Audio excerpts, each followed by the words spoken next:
Now, to briefly return to Sir Keir Starmer's beer. Not an egregious breach by any means, but when you listen to how the Labour leader has been moralising on this issue for the last 5 months, emphasising, as he has, the idea that those who made the rules, voted for the rules, indeed pushed for harsher rules, as he did, should be held to the highest standard, the very highest standard, well, then this becomes a legitimate area of inquest.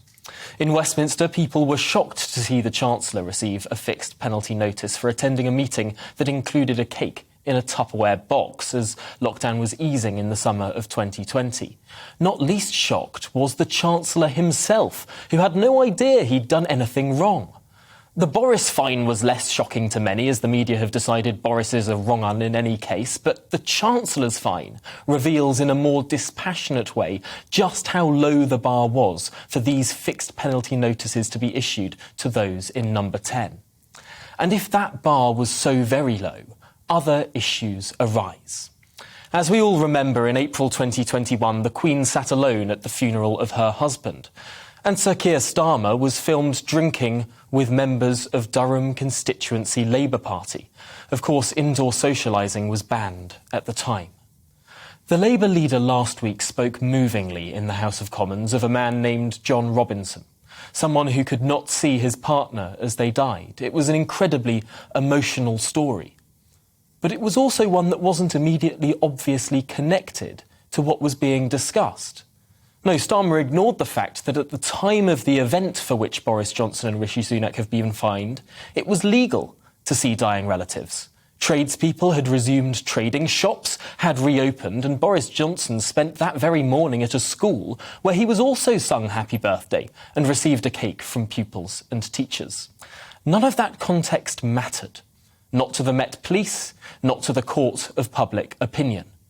Why then does Labour argue that context, that this was apparently a work meeting, seems more important in the case of Sir Keir Starmer than that of the Prime Minister or the Chancellor?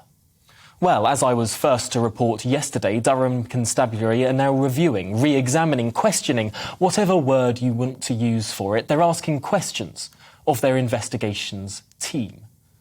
Not yet re-investigating, but, as I reported, the questions asked do examine what went on.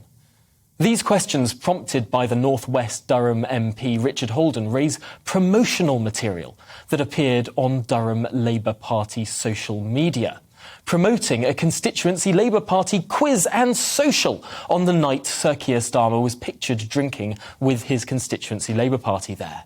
Indeed, one invitation posted by Durham MP Mary Kelly Foy encouraged attendees to have a, quote, greasy night, something Urban Dictionary defines as an evening that involves drinking too much. These are serious questions, ones that the Labour spin machine tried to bat away yesterday.